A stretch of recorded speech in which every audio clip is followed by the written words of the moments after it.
विसंगपाळ आणि हे बघत असाल की आपण हे परवा एक हॉटेल हे डिझाईन केलेलं थोडं, तर हे बघा कसं वाटतं.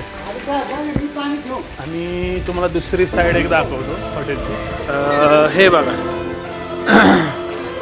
ही आपली कोयना नदी आहे आणि कोयना नदीचं बॅकवॉटर आहे आणि इथं आपलं बोटिंगचं वगैरे सगळं असतं. आणि हे आपलं लेक डायनिंग आहे, तर इथं कस्टमर वगैरे भरपूर असतात जेवायला वगैरे. तर तुम्ही बघू शकता आता पाण्याची लेवल सध्या थोडी जास्तच वाढले. तर आपली ही लाची वॉल पण बुडलेली आहे आणि हे आता लेक डायनिंग आहे. इथं कस्टमर वगैरे बसत असतात जेवायला, इथं भरपूर गर्दी असते. तर तुम्ही बघाल की इथं किती पाणी आले, आता भरपूर पाणी आत आलेलं आहे.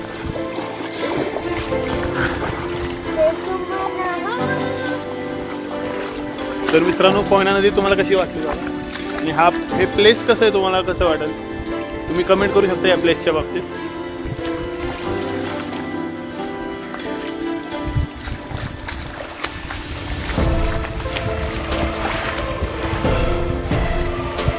मित्रांनो या प्लेसला व्हिजिट करायचं असेल तर तुम्हाला साताऱ्यामध्ये यायला लागेल.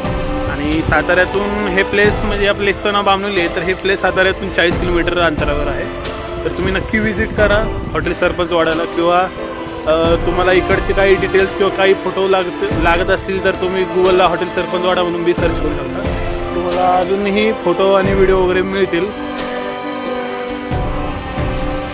चला तर मित्रांनो भेटूया नेक्स्ट व्हिडिओमध्ये. आणि तुम्हाला नेक्स्ट व्हिडिओमध्ये दाखवेल की इथं डायनिंग वगैरे कसे चालतात, इथं कॅम्पिंग नाईटचे वगैरे कसे असतील. तर शेवटपर्यंत व्हिडिओ सगळे बघत जावा, जेणेकरून तुम्हाला जास्तीत जास्त माहिती मिळेल आणि तुम्हाला या प्लेसविषयी किंवा या बामणोली गावाविषयी भरपूर सारी माहिती कळेल. धन्यवाद. भेटूया नेक्स्ट व्हिडिओमध्ये.